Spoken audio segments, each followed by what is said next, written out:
October 28ஆம் தேதிக்கு பிறகு இன்னைக்கு நடிகர் விஜய் அவர்கள் மறுபடியும் 2-3 நிகழ்ச்சியில் பங்கேற்றிருக்கிறாங்க. அவர் ஆக்டிவ் பாலிடிக்ஸ் வரும்பொழுது அவருடைய கருத்துக்கள்லாம் வைக்க ஆரம்பிக்கும் பொழுது பாரதிய ஜனதா கட்சியும் எங்களுடைய கருத்துக்களை மக்கள் முன்னாடி வைப்போம். நடிகர் விஜய் புதிய கட்சி தொடங்கி பாஜகவை மாநாட்டில் விமர்சனம் செய்தது குறித்து செய்தியாளர் எழுப்பிய கேள்விக்கு பாஜக மாநில தலைவர் அண்ணாமலை பதிலளித்துள்ளார். விஜய் புதிய அரசியல் கட்சியை தொடங்கியிருக்கார். பாஜக உள்ளிட்ட பல அரசியல் கட்சிகளை விமர்சனம் பண்ணியிருக்கார். உங்களோட பார்வை? ஆனால் இந்த 3 மாத காலம் தமிழக அரசியல் நிறைய மாற்றங்கள் ஏற்பட்டிருக்கிறது. உண்மைதான். ஒரு பெரிய நடிகர் தன்னுடைய உச்சத்தில் இருக்கக்கூடிய இடத்திலிருந்து அரசியலுக்குள்ள கால் பதிக்க வேண்டும் என்று நடிகர் விஜய் அவங்க வந்திருக்கிறாங்க. அப்பொழுதும் சொன்னேன், இன்னைக்கு சொல்றேன், அவர்களை வரவேற்கின்றோம். காரணம், அவர் வந்திருக்கக்கூடிய ஒரு நோக்கம் மக்களுக்கு நல்லது செய்யணும்னு நினைக்கிறாங்க. அதே நேரத்தில் நிறைய விஷயங்கள் எடுத்து பேசியிருக்கிறாங்க. வருகின்ற காலத்தில் எப்பொழுதெல்லாம் அதை பற்றி பேச முடியுமோ பேச வேண்டுமோ நாங்கள் பேசுறோங்கண்ணா.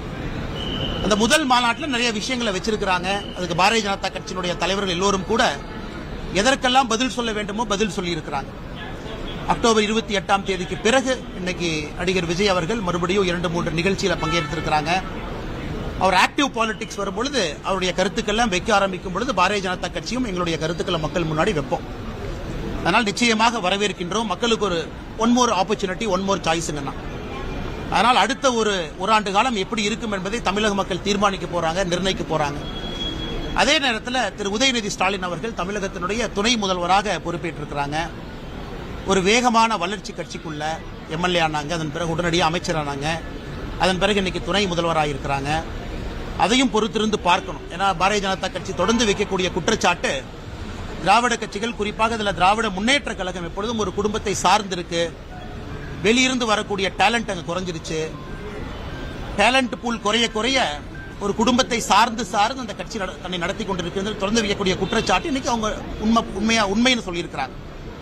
அதே போல உதயநிதி ஸ்டாலின் அவருடைய செயல்பாடு வருகின்ற காலத்தில் துணை முதல்வராக எங்கே அவரை விமர்சிக்க வேண்டுமோ நிச்சயமாக விமர்சிப்போம். நன்றாக செயல்பட்டால் நிச்சயமாக பாராட்டுவோம்.